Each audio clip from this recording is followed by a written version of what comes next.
नमस्कार साथियों, आज की क्लास में हम पढ़ेंगे बाबर के बारे में। बाबर कौन था और कौन कौन से युद्ध लड़े और से कब तक रहे ये राजा।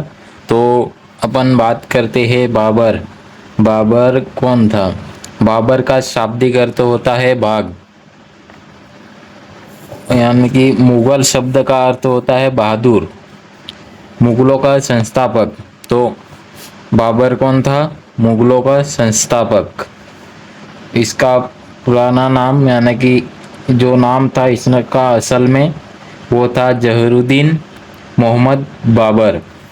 इनका जन्म की बात करें तो इनका जन्म कब हुआ था? 14 फरवरी 1483 में इनका जन्म हुआ था।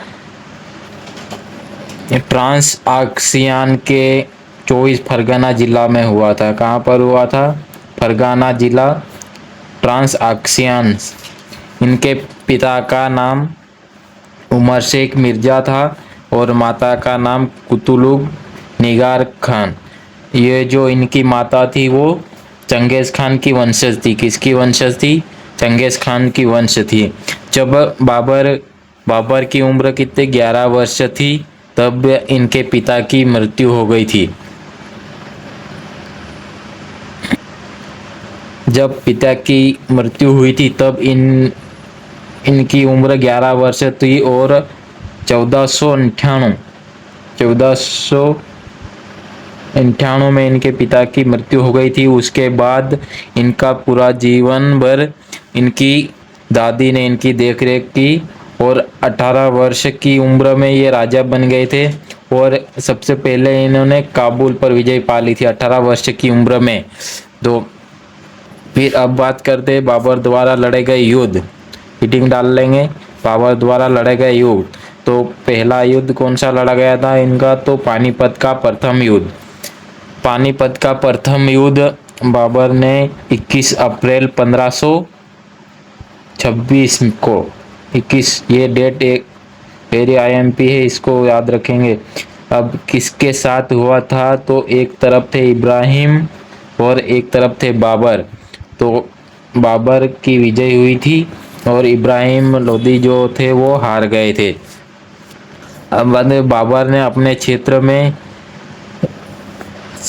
चांदी के सिक्के बंटवाए थे। जो उनका राज दरबार था उसमें उन्होंने सिक्के बंटवाए थे चांदी के, और ये जो सिक्के बंटवाए थे इनको कलंदर की उपाधि से इसको कलंदर की उपाधि नाम दिया था। गुरु नानक देव पानीपत के प्रथम युद्ध को अपने जो गुरु नानक देव है उन्होंने पानीपत के प्रथम युद्ध को अपनी आंखों से देखा था। उनकी आंखों के सामने हुआ था यह युद्ध। उसके बाद फिर बाबर ने दूसरा युद्ध 1527 में लड़ा जिसका नाम खानवा का युद्ध है।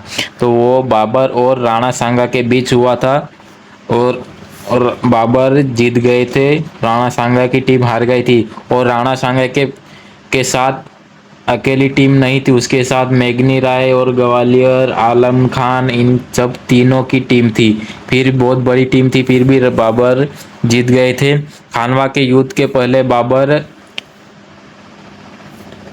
14 जिहाद का नारा दिया और उसके बाद फिर चंदेरी का युद्ध 1528 में हुआ। इसमें एक तरफ थे बाबर और अब थे मेघनी राय। तो बाबर की टीम जीत गई थी और मेघनी राय हार गए थे। फिर तीसरा युद्ध चौथा युद्ध हुआ 1529 में। सन याद रखना 27, 28 और 29 में घाघरा का युद्ध। ये एक्चुअली इसका नाम घाघरा का युद्ध इसलिए रखा गया क्योंकि ये घाघरा नदी के किनारे हुआ था। किसके किसके बीच हुआ था? तो बाबर और अफगान के बीच हुआ था। अफगान हार गए थे। बादशाह की उपाधि धारण करने वाला पहला राजा, इतिहास में पहला राजा है तो जो कि बादशाह की उपाधि प्राप्त की थी बाबर ने।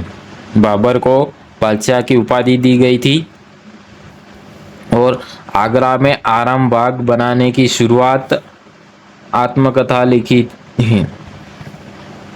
तुर्की भाषा में अपने स्वयं की आत्मकथा लिखी थी। वो बाबर थे, उन्होंने अपनी आत्मकथा स्वयं लिखी थी और कौन सी भाषा में लिखी थी, तो तुर्की।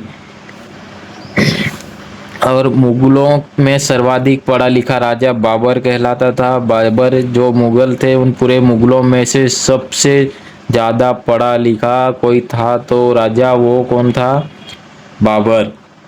फिर 1530 में बाबर की मृत्यु हो गई। आगरा के आराम बाग में दफना दिया।